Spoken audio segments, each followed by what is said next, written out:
गुटबाजी की वजह से कांग्रेस पार्टी टूटती गई। गुटबाजी की वजह से कोई नहीं टूटा। एसआरके का के चला गया।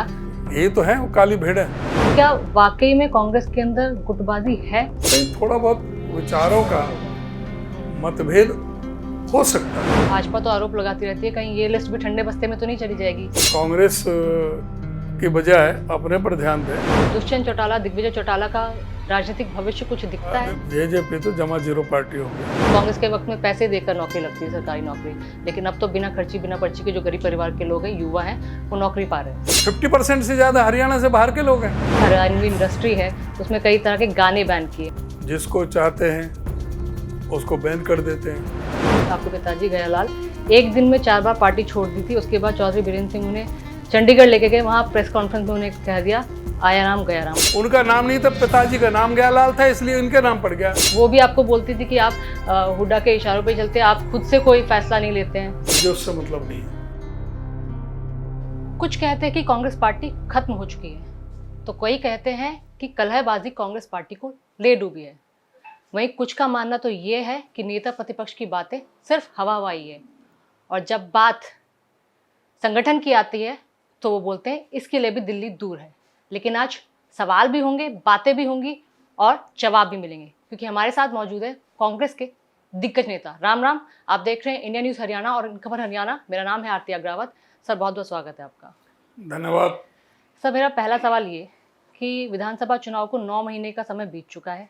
बातें तो बहुत हो रही हैं कि नेता मिल जाएगा, और जनता भी जानना चाहती है कि कांग्रेस का नेता कौन बनेगा, क्योंकि हरियाणा में कांग्रेस बहुत मजबूत पार्टी रही है इतने सालों से, वहाँ पर उसका दबदबा रहा है, सत्ता में भी रही है।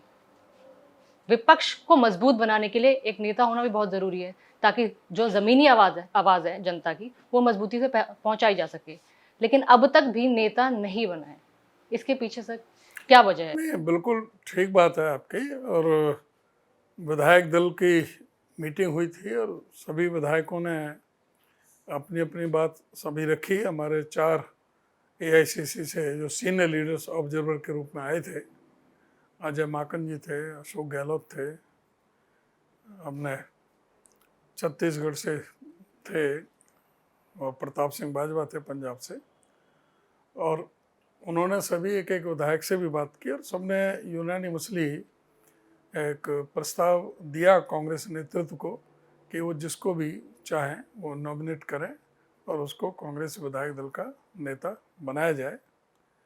अब ये कांग्रेस नेतृत्व के पास ही है। अब ये जो संगठन का काम अब इस समय शुरू हुआ है, जो राहुल जी ने कितना गंभीरता से लिया, ये इस बात से ही प्रतीत होता है कि वो स्वयं चंडीगढ़ आए थे और सभी जो ऑब्जर्वर जिनकी ड्यूटी लगाई थी, एआईसीसी के थे, पीसीसी के थे ऑब्जर्वर, उनकी मीटिंग ली थी, उनको दिशा निर्देश दिए थे, और उनके दिशा निर्देश अनुसार जिला अध्यक्षों का जो संगठन बनाने का काम सभी ने सभी जिलों में विधिवत तौर से बहुत बेहतरीन ढंग से चला है। उन्होंने अपनी अपनी रिपोर्ट दे दी है कांग्रेस नेतृत्व को। 1 to 1 भी बात कर रहे हैं जो ऑब्जर्वर हैं, तो उसमें समय लग रहा है। 30 जून का तो पहले ही बताया था कि 30 जून तक तो इन्हीं को रिपोर्ट देनी थी, तो कोई 30 जून को नहीं दे पाया, 2-4 दिन आगे पीछे दे दी, सबकी रिपोर्ट पहुंच चुकी है। और मैं समझता हूं जिले का संगठन भी, प्रदेश का भी और सीएलपी लीडर का भी, ये तीनों जो मुद्दे हैं बहुत जल्द ही इसी महीने में हमें पूरा उम्मीद है जुलाई में सारे मुद्दे सारे सुलझ जाएंगे जो आप बात करें। बिल्कुल, पिछले महीने तो बैक टू बैक इतनी मीटिंग हो रही थी भी कि हरिप्रसाद भी आए थे। राहुल गांधी गुजरात और मध्य प्रदेश के बाद, क्योंकि इतना मजबूत राज्य है हरियाणा, तो यहाँ पर आए, कई दौर की मीटिंग हुई, और एक टाइम तो लग रहा था कि 22 के 22 जिलों में जिलाध्यक्ष करीब करीब तैयार हैं। लेकिन अब 30 जून का आपने जैसे कहा कि इस महीने हो सकता है कि सूची आ ही जाएगी। कुछ टेंटेटिव लिस्ट भी आई थी, कुछ सूत्रों के हवाले से कुछ नाम भी आए थे, तो क्या उनमें कोई सच्चाई है? ये इनमें कोई सच्चाई नहीं। सूत्र तो जैसे हैं आपको पता है, उसके बारे में मैं कोई टिप्पणी नहीं करना चाहता। किस तरह के सूत्र चल रहे हैं मीडिया में। जब पहली मीटिंग हुई थी राहुल जी ने उसी दिन ये कहा था कि भाई आप 23 जून तक का तो समय एआईसीसी ऑब्जर्वर को दिया गया था, तो 30 जून तक तो उन्हीं को अपनी रिपोर्ट देनी थी, तो उन्होंने 30 जून को रिपोर्ट दे दी है सबने। हो सकता है एक आधा ने एक दो दिन बाद दे दी हो, लेकिन सबकी सारी रिपोर्ट वहाँ पर पहुँच चुकी है। हमारे जो प्रभारी हैं वो भी कई जिलों में उन्होंने भी दौरा किया है और बहुत बेहतरीन ढंग से चला है। अब वो कांग्रेस नेतृत्व के पास में, हमारे कांग्रेस प्रेसिडेंट के ऑफिस में और केसी वेणुगोपाल जी के ऑफिस में वो सारी लिस्ट पहुंच चुकी। 1-to-1 भी मीटिंग बात हुई है। अभी कई इधर को बिहार का इलेक्शन आ रहा है, वहाँ जो बिहार में जो चल रहा है वो आपको पता है जी। इधर सेशन भी आ रहा है पार्लियामेंट का, तो इधर दूसरे भी प्रदेशों में काम होता है। तो जैसे ही जब राहुल जी और खड़गे जी जब होते हैं तो उनको समय मिलता है तो उनको देखेंगे। अभी यहाँ तो चुनाव अभी 8-9 महीने हुए हैं चुनाव को। हाँ, 9 महीने। हाँ, तो अभी यहाँ तो 4.25 साल पड़ा है, तो अभी प्रायोरिटी में और है। अभी इतनी वो प्रायोरिटी में अभी जो दूसरी जगह जो है जहाँ अभी करंट जब इलेक्शन होने हैं तो वहाँ ज़्यादा समय दिया जा रहा है। मैं समझता हूँ बहुत शीघ्र ही इस महीने में, जुलाई में, हरियाणा के ये सारे जो प्रश्नों का जवाब आपको मिल जाएगा। क्योंकि भाजपा तो आरोप लगाती रहती है, कहीं ये लिस्ट भी ठंडे बस्ते में तो नहीं चली जाएगी। अभी बिहार का इलेक्शन है, पिछली बार महाराष्ट्र के इलेक्शन भाजपा ने बना दिया कि अपना राष्ट्रीय अध्यक्ष भी नहीं चुन पा रहे। 2 साल हो गए एक्स्ट्रा, 2 साल से अपना राष्ट्रीय अध्यक्ष नहीं चुन पा रहे, हरियाणा का अध्यक्ष नहीं चुन पा रहे। अपने को संभालें, कांग्रेस की बजाय अपने पर ध्यान दें कि किस तरह से चल रहा है इनके प्रदेश में। कोई खुश नहीं है, आपस में भी खुश नहीं है कोई। आपने कहा कि कोई खुश नहीं है, आपस में भी खुश नहीं है। अभी हाल ही में राव इंद्रजीत सिंह ने एक डिनर रखा था और उस डिनर डिप्लोमेसी में इतने ज़्यादा आरोप लगने लगे, ये भी आरोप लगने लगे कि हो सकता है जिन 12 विधायकों को डिनर के लिए बुलाया गया था वो पार्टी से नाराज़ हैं। और उसके बाद सार्वजनिक इंटरव्यू पर उन्होंने कहा था कि मनोहर लाल ही चला रहे हैं, उन्हीं के बाबू चला रहे हैं। बीजेपी में कौन कौन नाराज है इस बात को आप लोगे तो ये तो बहुत लंबी फहरिस्त है। अनिल विज तीसरे दिन कोप भवन में पहुंच जाते हैं, मुख्यमंत्री के बारे में क्या क्या नहीं कहते।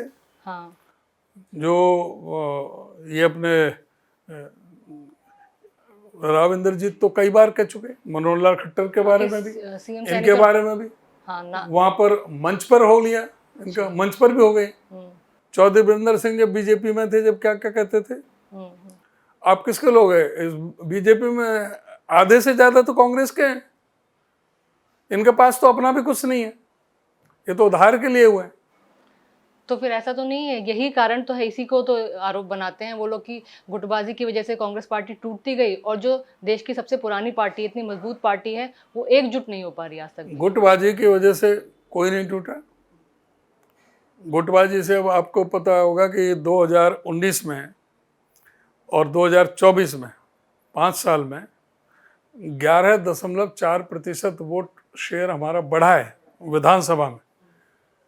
लोकसभा में जहां हम 2014 में हमारी 1 आई थी, 19 में हम 0 पे थे और 24 में हमने 9 में से 5 सीटें जीती। अभी भी जो विधानसभा का चुनाव हुआ उसमें कई परिस्थितियां बनी। चुनाव आयोग का क्या रोल रहा ये आप रोज देख रहे हैं, प्रतिदिन रिपोर्टें आ रही हैं, सारी चीज सामने आ रही हैं।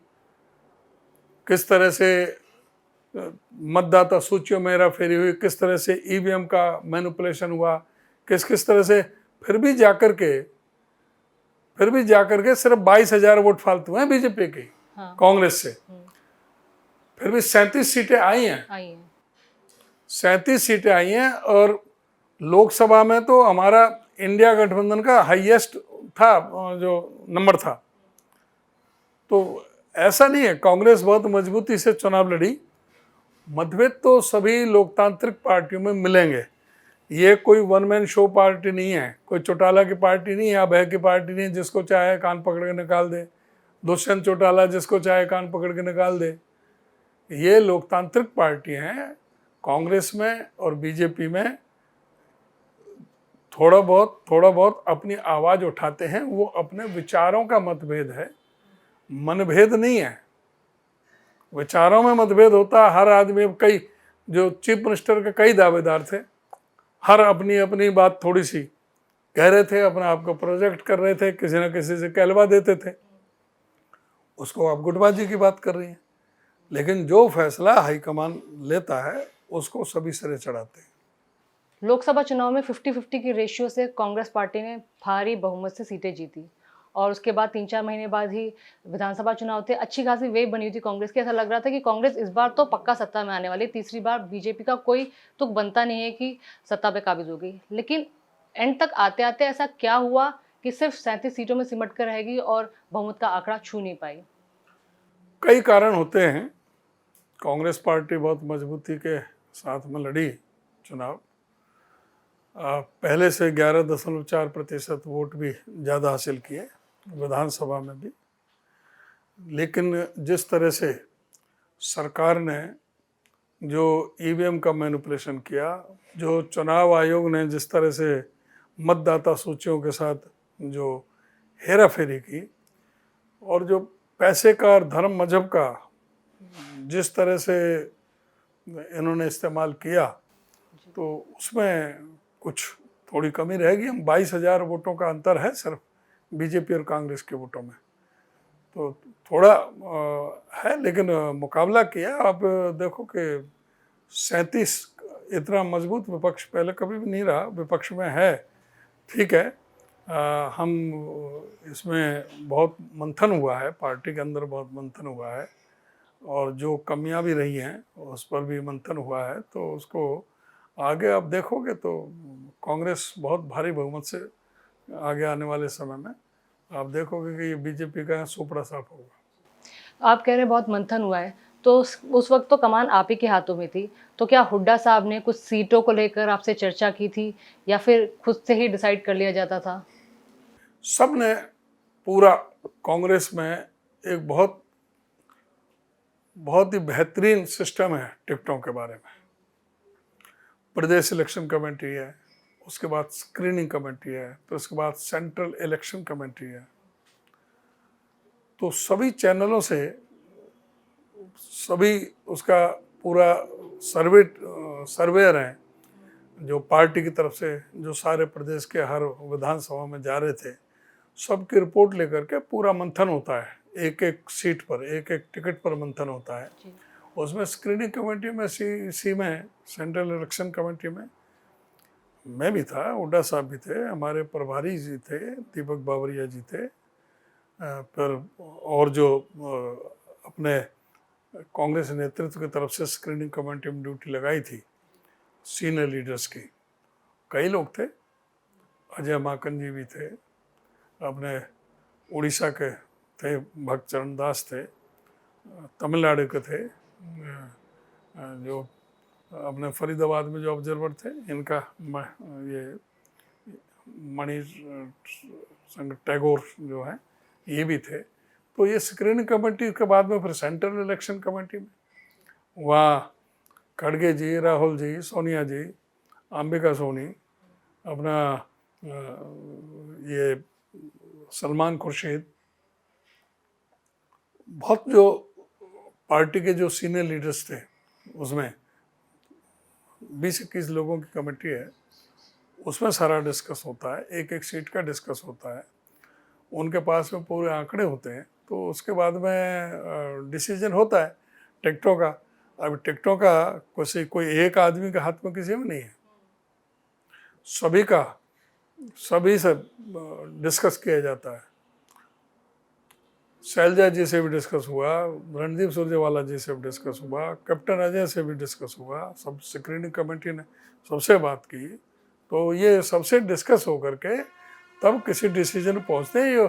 ये मैंने कहा कि वन मैन शो नहीं है किसी पार्टी में कि जो एक आदमी को डिसीजन ले ले कोई भी। आपने कहा कि सबसे डिस्कस हुआ, लेकिन लोकसभा चुनाव से चंद दिनों पहले ही किरण चौधरी अपनी बेटी श्रुति को लेकर पार्टी छोड़ के चली गई। जाते जाते कलहबाजी और गुटबाजी के आरोप लगाए। एसआरके का के चला गया, अब एक सैलजा गुट बचा था और रणदीप सुरजेवाला गुट बचा था और एक हुड्डा गुट को लोग बोलने लगे। किरण चौधरी की तो पोल खोल दी अब जब और वो चीज़ सामने आ गई, भाई क्या डील हो रही थी, उसके तुरंत बाद इनको राज्यसभा में भेजना, फिर बेटी को कैबिनेट मंत्री बनाना, ये तो इस बात से स्पष्ट हो गया ना कि भाई कि किस तरह से जो जो राहुल जी जो तलाश कर रहे हैं, यही तो है वो काली भेड़ है। सर, आपने तो अपना पूरी पूरी जीवन राजनीति को दे दिया है, इतना कुछ आपने देखा है, तो क्या वाकई में कांग्रेस के अंदर गुटबाजी है? क्या कोई सैलजा गुट है? क्या कोई रणदीप सुरजेवाला गुट है? क्या कोई हुड्डा गुट है? ऐसा है कि ये सब बातें ही हैं? कोई जो कांग्रेस के झंडा में विश्वास करता है, जो कांग्रेस के नेतृत्व में विश्वास रखता है, वो सब कांग्रेस जन है। अच्छा। हर प्रदेश में हर व्यक्ति की अपनी अपनी महत्वाकांक्षा होती है, अपने अपने तरीके से काम करना होता है। कुछ लोग उनके साथ विचार जिससे जहाँ मिलते हैं तो वहाँ थोड़ा सा कोई एडजस्ट हो जाते हैं, तो कहीं थोड़ा बहुत विचारों का हो जाता है। मतभेद हो सकता है। ये लोकतांत्रिक पार्टी है, यहाँ पर सभी को अधिकार है अपनी बात कहने का। तो इसलिए इस बात को गुटबाजी कहें, मैं इसको गुटबाजी नहीं मानता। ठीक है। और हुड्डा साहब को का गढ़ बिल्कुल हरियाणा माना जाता है कि वो इतनी मजबूती से अपनी बात रखते हैं। एक तरह से ये भी कहा जाता है कि हरियाणा कांग्रेस की डोर भूपेंद्र हुड्डा के हाथों में है, और आपको भी उनका करीबी माना जाता है। जब डोर ही उनके हाथ में है तो सीधा सीधा पार्टी ये डिक्लेयर क्यों नहीं कर देती है कि हमारे नेता यही हैं? देखिए, ये तो हर व्यक्ति का व्यक्तित्व है, लोगों की धरातल पर क्या उनके प्रति लोगों की भावना है, जन भावना है। ये बात ठीक है, पार्टी हर जन भावना का ख्याल रखती है, और यही कारण है कि 2 बार उनको मुख्यमंत्री रहे, 2 बार 3 बार वो प्रदेश अध्यक्ष रहे, और विधायक दल के नेता रहे पहले। तो ये पार्टी ने पूरा उनको सम्मान दिया है। उनका बेटा दीपेंद्र हुड्डा जी, वो 5वीं बार मेंबर पार्लियामेंट है, 4 बार लोकसभा से, 1 बार राज्यसभा से, और CWC के मेंबर भी हैं। तो ये पार्टी उनको जहाँ है पूरा सम्मान दे रही है, और दूसरे नेताओं को सम्मान दे रही है।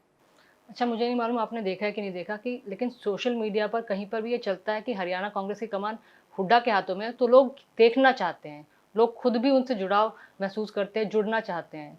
तो फिर क्या ये हाई कमान को दिखता है? ये हरियाणा कांग्रेस की कमान किसको देनी है, ये पार्टी नेतृत्व ने तय करना होता है। जी। हुड्डा साहब थे, विधायक दल के नेता थे, मैं प्रदेश अध्यक्ष था, तो स्वाभाविक है प्रदेश अध्यक्ष और CLP लीडर, प्रदेश अध्यक्ष संगठन को और विधायक उसमें विधानसभा में CLP लीडर, ये 2 प्रमुख चेहरे होते ही हैं सभी जगह पार्टी में।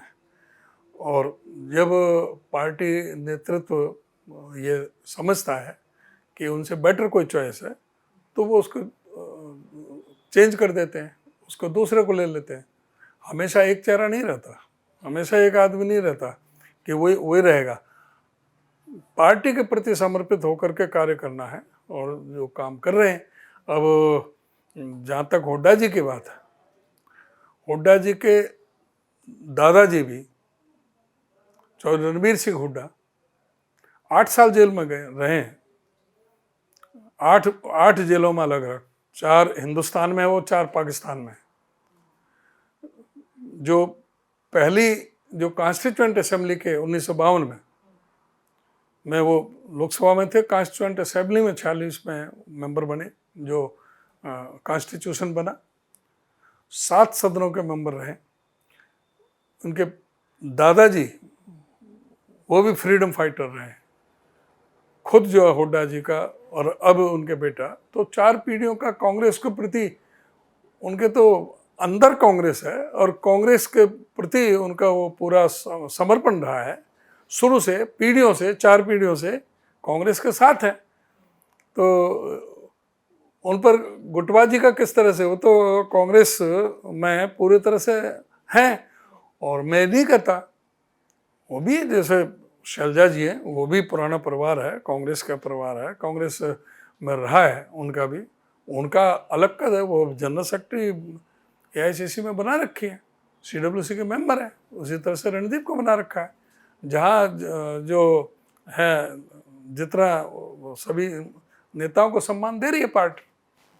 सर, शैलजा जी का जिक्र किया आपने, चुनाव के दौरान कैंपेनिंग में बहुत देर से आई, उस वक्त कुछ कांग्रेस के नेताओं ने उन पर कुछ छीटाकशी कसी, उसके बाद आरोप भी लगाए, वो भी दलित समाज से आती हैं, आप भी उस समाज से आते हैं, तो क्या वाकई में शैलजा जी ये नाराज सब राजनीतिक शगुफे हैं। सब ने अपना काम किया, टाइम पे काम किया, मेहनत की। बीएसपी से ऑफर ये भी आने लगे थे। सब जो है जो सिर्फ कुछ लोगों का जिनके वो आदत है कि वो कुछ ना कुछ पार्टी में किस तरह से मतभेद पैदा हो, लड़ाने का काम क्रिया करते हैं, उनका है, ऐसा कुछ नहीं। सर, 2019 में जेजेपी अगर बीजेपी के साथ नहीं जाती तो क्या आपको लगता है 2019 में भी कांग्रेस की सरकार बन सकती थी? और चुनाव से चंद महीने पहले ही जेजेपी और बीजेपी अलग हो गए, तो अब दुष्यंत चौटाला, दिग्विजय चौटाला का राजनीतिक भविष्य कुछ दिखता है? देखो, इनका जेजेपी तो जमा जीरो पार्टी होगी, और अपनी इन्हीं उससे कि जिनके खिलाफ वो चुनाव लड़ कर आए,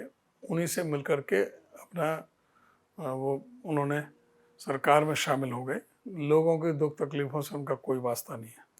और जहाँ तक है, अभय चौटाला हो, दुष्यंत चौटाला हो, रणजीत चौटाला हो, बीजेपी के खिलाफ भी बोलेंगे, और जब समय आता है तो बीजेपी के साथ रहेंगे। राष्ट्रपति का चुनाव आता है तो ये उसको वोट देते हैं बीजेपी को, जब राज्यसभा का चुनाव आता है तो बीजेपी को वोट देते हैं। इनकी तो वैसे ही दुनिया को मूर्ख बनाने के लिए, क्योंकि इनकी कहीं भी अब वक्त नहीं रही, इनकी विश्वसनीयता नहीं रही, इनकी क्रेडिबिलिटी खत्म हो गई, इसलिए जगह तलाश करते फिरते हैं। जब जरूरत होती है बीजेपी को गाली देने लग जाते हैं, किसानों की हमदर्दी लेने लग जाते हैं। ये एक भी नहीं थे जब किसान आंदोलन चल रहा था, कांग्रेस ने पूरी तरह से सहयोग किया, साथ दिया। इनमें से कहाँ थे? 5-6 महीने पहले मैंने अभय चौटाला और अर्जुन चौटाला जी से भी बात की थी, उनका भी इंटरव्यू किया था। सर, अगर मैं गलत हूँ तो करेक्ट कीजिएगा, 1967 की बात है, जब आपके पिताजी गयालाल एक दिन में 4 बार पार्टी छोड़ दी थी। उसके बाद चौधरी बीरेंद्र सिंह उन्हें चंडीगढ़ लेके गए, वहाँ प्रेस कॉन्फ्रेंस में उन्हें कह दिया आया राम गया राम। उसके बाद से ये फ्रेज बन गया राजनीति में, लोग अगर पार्टी छोड़ के जा रहे हैं तो दल बदल वाले। नहीं है कौन सी पार्टी छोड़ी? ये वही तो आप बताओ। हाँ, कौन सी पार्टी छोड़ी? यूनाइटेड फ्रंट की बात की कौन जाए सी पार्टी छोड़ी? तो किस पार्टी में थे? फिर उसके बाद कांग्रेस में आ गए थे, इस तरह की बात है। किस पार्टी में थे? यूनाइटेड फ्रंट, उसके बाद कंप्लीटली छोड़ के और कांग्रेस में आ गए। इंडिपेंडेंट थे एमएलए, अच्छा किसी पार्टी के एमएलए नहीं थे। अच्छा। चौधरी चांदराम आए थे यहाँ। चौधरी चांदराम ने कहा कि आप अगर मेरा साथ दे दें, मैडम मुझे चीफ मिनिस्टर बना रही हैं, आप मेरा साथ दे दें तो मैं सीएम बन सकता हूँ। पिताजी इंडिपेंडेंट थे, पिताजी ने कह दिया कि मैं कांग्रेस ज्वाइन कर ली। अगले दिन बजाय चांदराम जी के पंडित भगवत दयाल शर्मा का नाम दे दिया सीएम के लिए। पंडित भगवत दयाल शर्मा ने पिताजी की टिकट कटवाई थी 67 में। पिताजी थे पंडित भगवत दयाल शर्मा के साथ में नहीं रहूंगा, तो उन्हें जब पंडित भगवत दयाल शर्मा का नाम आया तभी ये कह दिया था कि मैं इनके साथ नहीं रहूंगा, अब आगे के कांग्रेस छोड़ दी। पार्लियामेंट चल रहा था, उमाशंकर दीक्षित वो गृह मंत्री थे, उन्होंने पार्लियामेंट में टिप्पणी करी थी आया राम गया राम। और ये जो हीरानंद आर्य थे 7 बार दल बदला इन्होंने, उनका नाम नहीं था, पिताजी का नाम गयालाल था, इसलिए इनके नाम पड़ गया। इनके नाम पड़ गया। इनने कोई नहीं, एक दिन के लिए गए थे बस कांग्रेस में। हाँ, अच्छा। एक दिन के लिए कांग्रेस में गए थे, इंडिपेंडेंट थे, और वो भी कांग्रेस में समर्थन दिया, फिर कांग्रेस से वापस हो गए। जब चौधरी चांदराम को नहीं बनाया और जब उनका नाम आ गया पंडित भगवत दयाल शर्मा का, तो उन्होंने अपनी सपोर्ट विड्रॉ कर ली। ये है। अब जो बगैर पते है, और कोई भी जो ना पत्रकार जो मर्जी अपनी तरफ से करता रहता है, लिखता रहता है। तो मुझे लगता है अब ये लोगों को भी क्लियर हो जाएगा कि वो पार्टी छोड़ कर नहीं गए थे। क्लियर वाक्या आपने बता दिया है। और कोई पार्टी नहीं छोड़ गए थे, इंडिपेंडेंट एमएलए बने थे 67 में। हाँ हाँ, तो बिल्कुल इंटरनेट पे जो गलत बातें छपी हुई थी कम से कम अब आज के बाद ये क्लियर हो जाएगी। तो बहुत ही बेबाकी से आपने हमारे सारे सवालों के जवाब दिए। बहुत शुक्रिया आपका हमारे साथ जुड़ने के लिए। राम राम। शुक्रिया, राम राम।